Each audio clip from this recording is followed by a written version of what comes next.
Life is to be lived. Lived before you die. Don't waste a second of this precious gift. You're here for a reason. Never stop asking why. The best and most beautiful things in the world cannot be seen or even touched.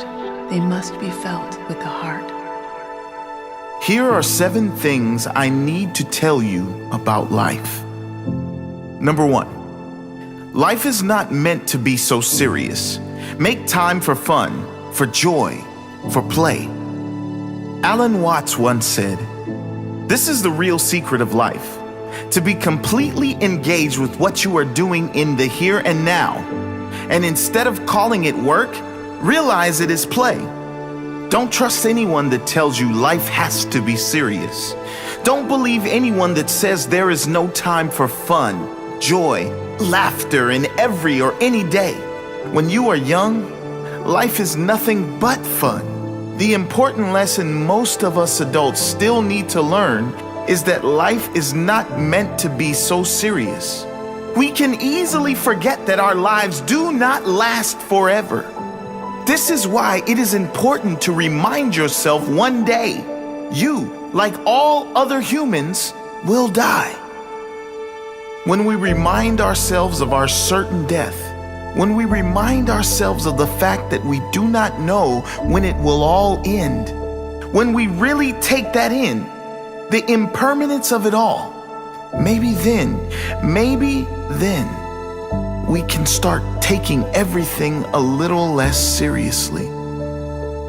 Most people are struggling so hard to get the job, to get the extra money so they can impress people who they really don't like. And those people really don't care about them or about any of that anyway, because they're doing the same thing. Searching for one achievement, that one amount of money that will make everything better. But money doesn't make us feel worthy. Only we can do that.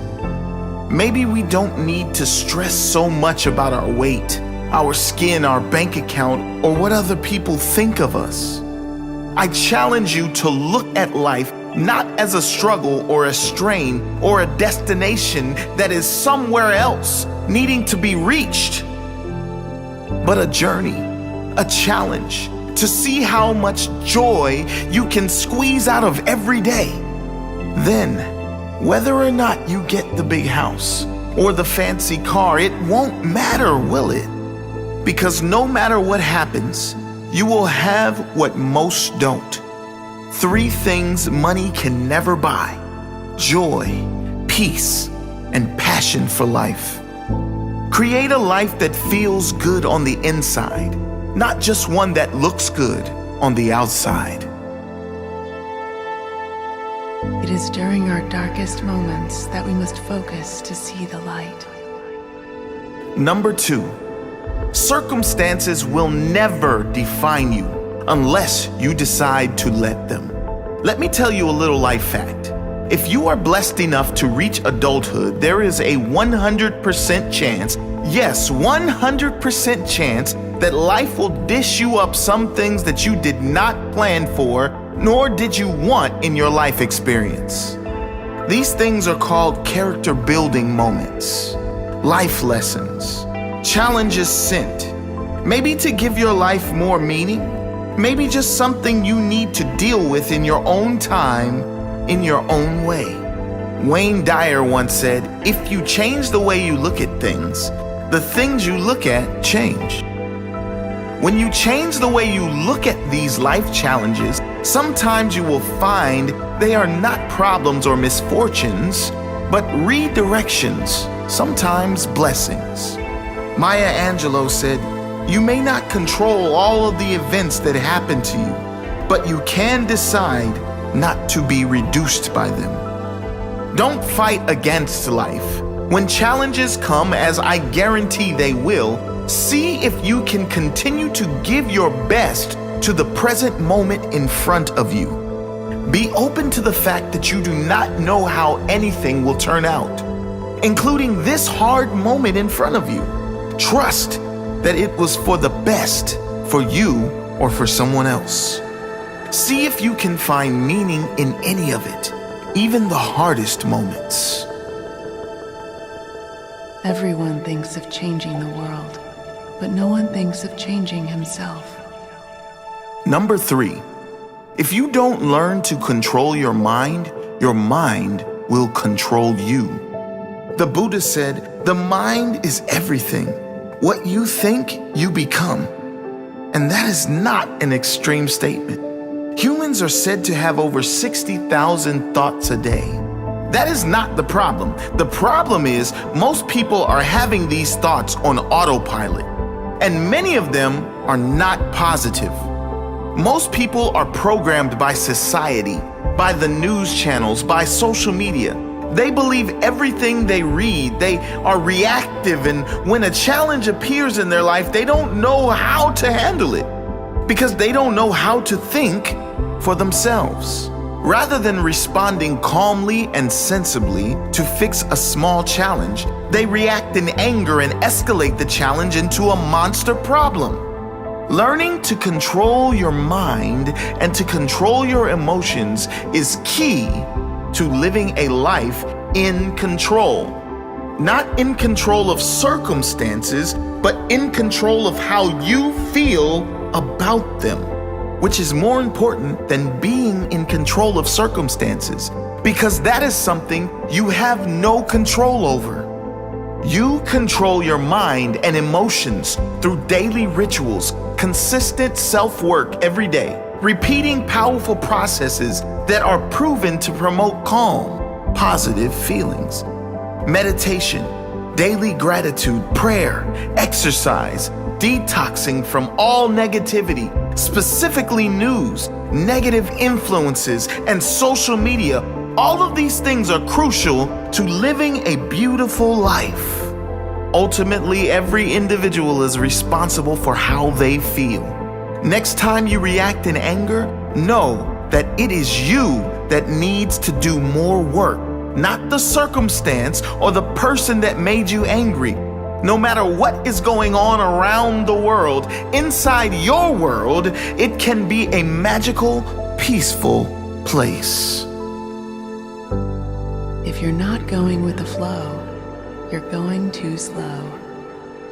Number 4, make a plan, but go with the flow as well.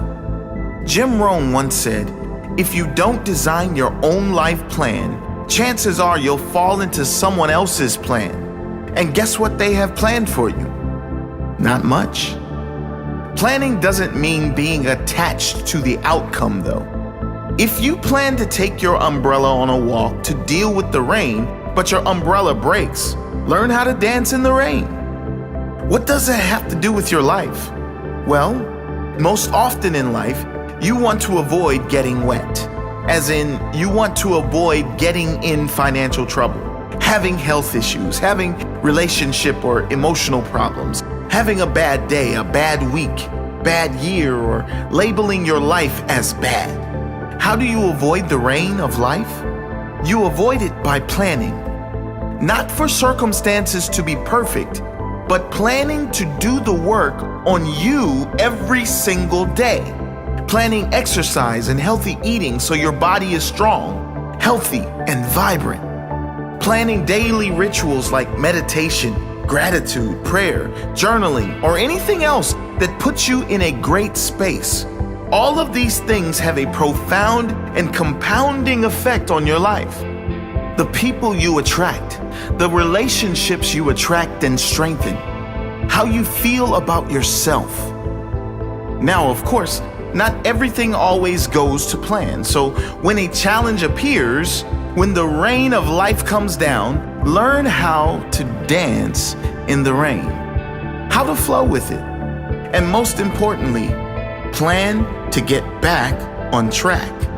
As Benjamin Franklin once said, if you fail to plan, you are planning to fail. Care about what other people think, and you will always be their prisoner. Number 5, you'll never be able to please everyone. Yes, that's right. Even Mother Teresa has haters. No matter how pure your soul is, unfortunately, the reality of human beings is that we are all so different. And because of those great differences, we are all vibrating on very different levels.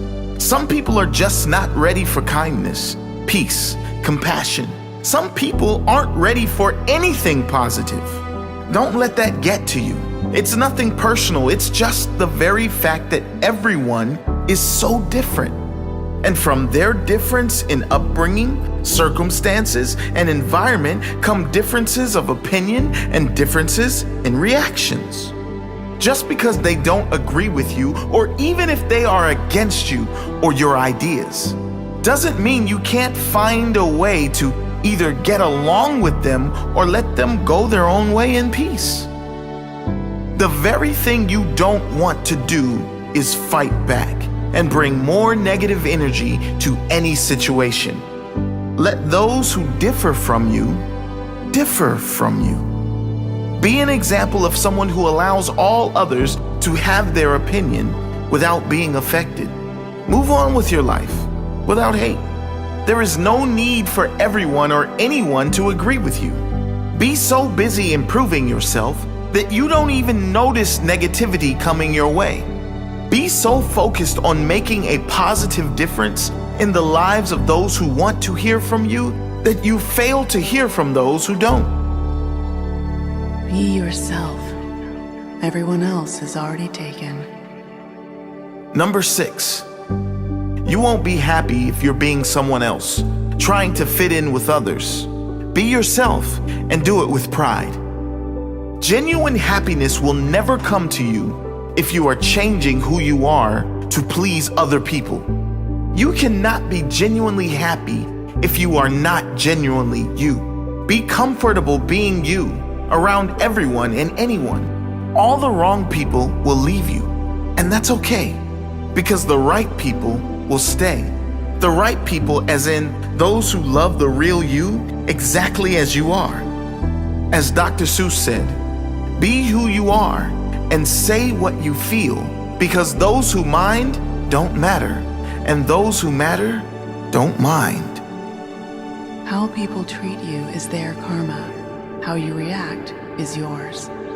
Number 7, those who are stuck in their own misery will try to drag you into their dark hole.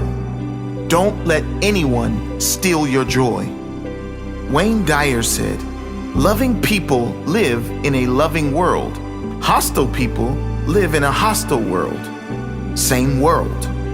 The nature of some human beings is that they don't want to see you happy because they haven't yet achieved it for themselves.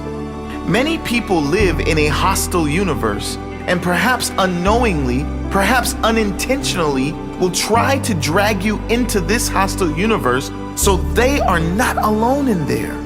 Never change who you are and drop down into this hostile world. If you remain true to you, committed to this loving universe you live in, committed to your own well-being, your own peace, joy, and magic you are living in every day, sooner or later, all those people will stop trying to drag you down and instead ask you to help them up to your world. Be the light for others to find their way. Be the example that changes not only your life, but others through your own positive life experience. Eleanor Roosevelt said, "No one can make you feel inferior without your consent." Don't allow the bitterness of others inside your heart. They don't want to be there either. They need someone to show them the way. So many people are hurting, and they hide that hurt with bitterness and judgment. Wherever you can, in any day, in any moment, be that light for someone else. Lighten their day with your genuine kindness. Even if they don't give it back, be a positive example for this world.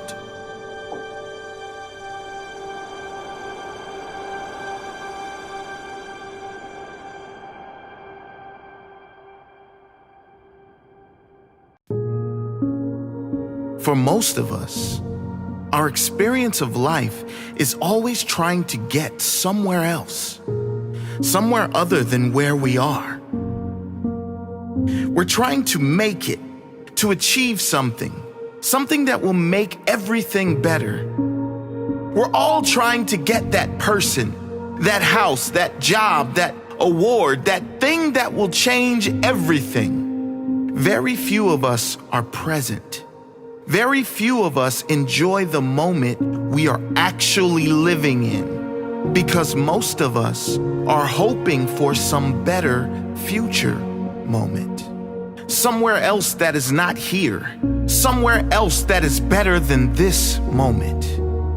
But what if there is nowhere else? What if that somewhere else never comes? What if it does come and it doesn't change how we feel? What if we achieve everything we believe we want, yet still feel empty? What if that place we are all seeking is really only a feeling? What if we could stop seeking and start feeling how we want to feel without needing anything? What if that feeling of importance we seek is all an illusion, a construct of the world?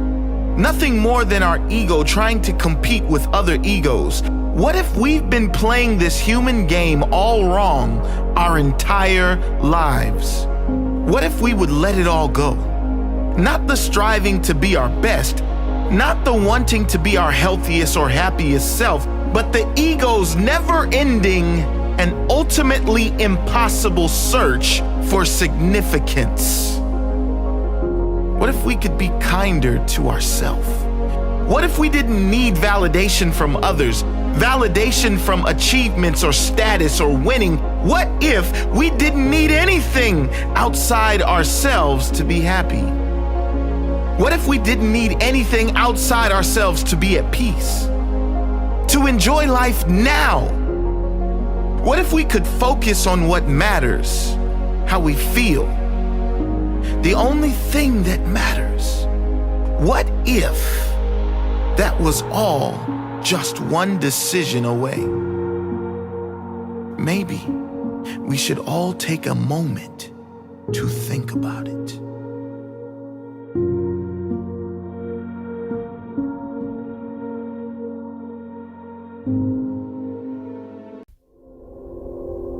You are not your past. You are not your mistakes. You are not your failures. You are not who you were yesterday. You are not even who you were this morning. You are who you decide to become, who you commit to become. You could be one decision away from a completely new life. We are all capable of reinventing ourselves. There's absolutely no reason why anyone should live in the dark times of their past when their future is bright and waiting for them. Holding on to things that have gone wrong in the past is never going to serve your future. It's never going to make you feel good in the present.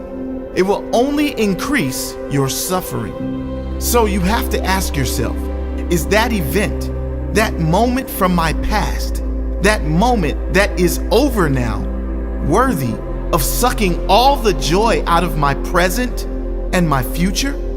Am I really going to let that moment, that person or event win? Am I really going to let that take away all the joy of my future? Let it go. We all make mistakes. We all do. Those who move on have the greatest chance of joy, both now and in the future. Forgive yourself. Forgive everything and everyone, and feel the weight drop from your shoulders as you walk towards your new life. Repeat to yourself every day, I am not my past. I am not my mistakes. I am not my failures. I am who I decide to become. I am who I commit to become. I commit to become the best I can be. I forgive. I move on. I look forward to the new me. My best is yet to come.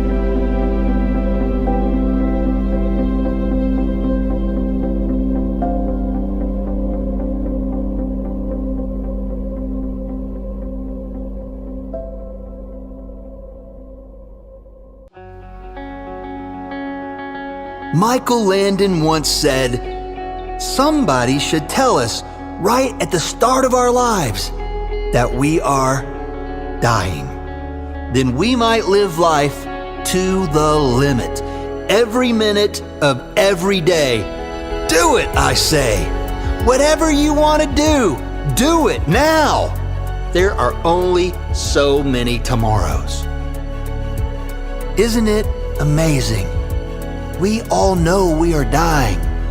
We all know there's a chance there won't be a tomorrow. Yet none of us really live like we know that. Too few of us really appreciate each moment like we know that we're here for a short time only. Too few of us live a life we want to live, a life we are proud to live. Too few of us live with purpose and meaning. Thich Nhat Hanh said, "People say walking on water is a miracle, but to me, walking peacefully on earth is the real miracle." Too many of us are walking around this earth frantic, stress-filled, and meaningless. We should open our eyes and realize we're not here for long, and we are all one. We should practice the peace we want to see, show the love we want to feel, and be the person we want to be. Wayne Dyer said, "Loving people live in a loving world. Hostile people live in a hostile world." Same world. It's a choice. It's a decision. We are living in the same world, and some of us are living in a loving way, and some in a hostile way. We're not here for a long time. Let's make it a joy-filled time. You want more time to yourself? Good! Spend more time by yourself. If it's important to you, it's important to your world. It will make you better. And that will make those around you better too. We should remind ourselves that we are all dying. Never should we carry the burden of hate, of regret, or disappointment. We only have this moment, and this is the only moment we can decide to free ourselves from the past and live fully. Now is the only moment. Reminding yourself that this is a temporary experience frees you from the weight of pressure. Here's a daily affirmation you can try to bring more positivity to your life. Today I will search for blessings. Today I will search for things I can be grateful for. I know I have a lot to be thankful for. I know my life is full of blessings, full of meaning, and full of purpose. I am thankful for my life. I know I will be on this earth for a short time. I know I can never know just how short that short time will be. But I do promise to live my best life while I'm here. I know my physical body is dying, but I am living. I am loving my life. I am feeling every blessing. I am noticing every miracle. I'm taking time to know what's important to me. I'm taking time to understand and live my purpose here on earth. My life is full of meaning. I live in a loving universe, a peaceful world. I will walk peacefully on this earth with optimism, with positivity and joy in my heart. I will be the person I want to be, no matter how short this life may be. I will not stress over things I cannot control. I will look for the good. I know it's always there. I will look for the smiles. I will feel the blessings. I will live today.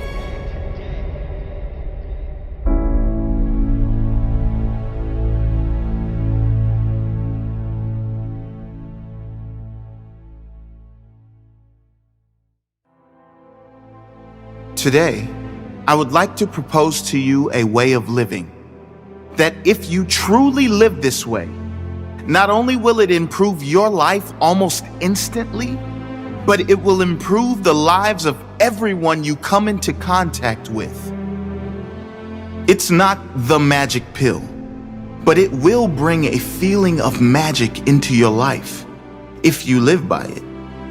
It's not a winning lottery ticket, but if you live by these principles, you won't need a winning lottery ticket or any amount of money, because how you feel will be the reward. And no amount of money can buy a beautiful existence. No amount of money can buy a feeling of contentment. No amount of money can buy peace or joy. What is this way of living? It's called non-jar. N-O-N-J-A-R. Living in a state of complete non-judgment, non-attachment, and non-resistance to whatever shows up in your life. Let's dive deeper into these principles. If you give me your attention for the next few minutes, I promise it will be a game changer for you. Non-judgment.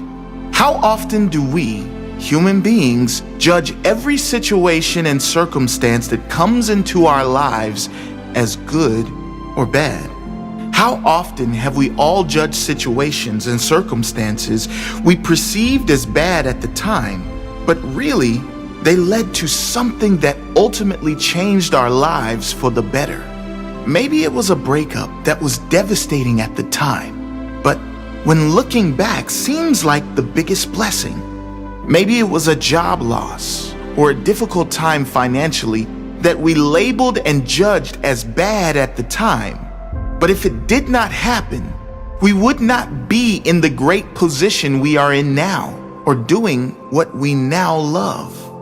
Think of an example in your life where you have judged a situation or circumstance negatively, but it turned out to be a blessing in some way.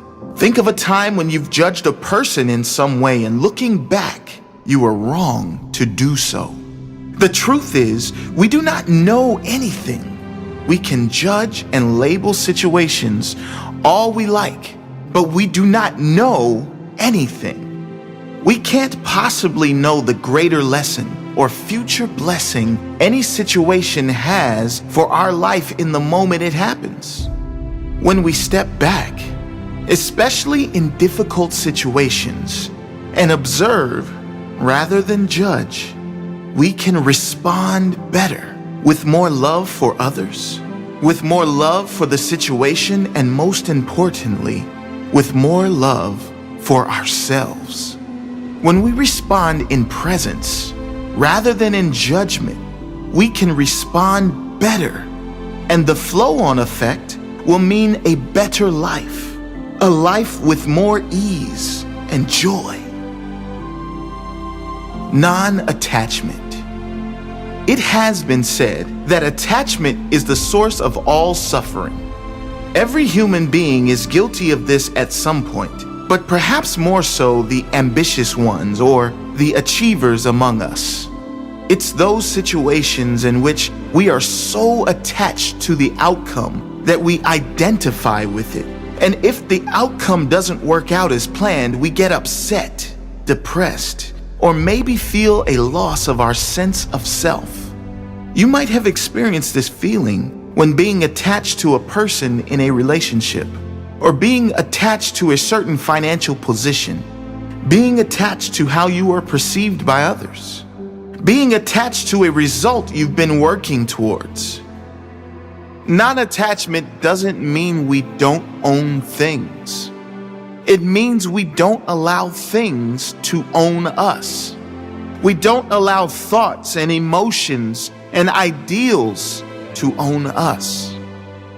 Non-attachment is being able to live and thrive in this world without being attached to any person, any thought, feeling, emotion, or any outcome in any way. Not being attached to anything, being any certain way. That means being non-attached to any emotion that shows up as well.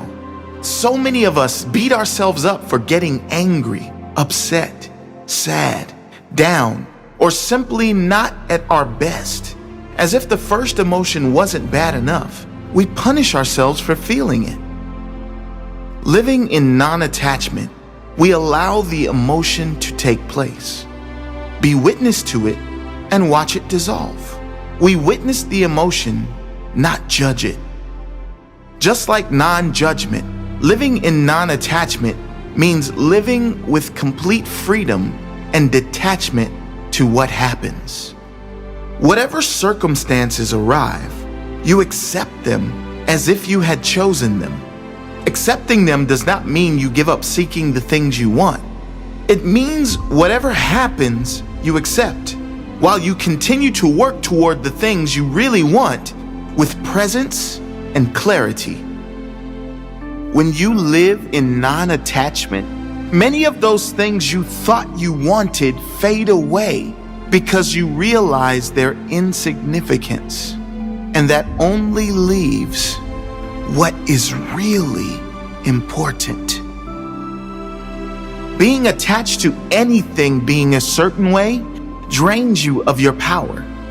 A Zen proverb that beautifully sums this up says, "Consider the trees which allow the birds to perch and fly away without either inviting them to stay or desiring them never to depart. If your heart can be like this, you will be near to the way." Non-resistance. Eckhart Tolle says non-resistance doesn't mean doing nothing. All it means is that doing becomes non-reactive. He says, remember the deep wisdom underlying the practice of Eastern martial arts. Don't resist the opponent's force. Yield to overcome. Much like non-judgment and non-attachment, living in a state of non-resistance means you do not resist what happens. You no longer fight what is. What could be more draining of life energy than fighting what is? There is nothing. It is why what you resist persists. Fighting against creates more energy for the thing you are fighting against. Letting go, accepting, and importantly, stepping back and being aware of what is actually happening gives you power. Reacting not in anger or resistance, with focus and presence, gives you power to change any situation. When we truly live by these principles, our life and our world around us instantly becomes clearer, with a greater sense of peace and understanding. Everything becomes lighter and our reactions become clearer. It affects not only our life and our immediate surroundings, but the entire planet. Because what could be more powerful than one person living in a beautiful state? That person's effect on others and the consequent compound effect those people will have on more people. It is profound. What a world we can live in if we dedicate our lives in this way. I pray you all give it a try, in full presence, with pure intentions. Many blessings.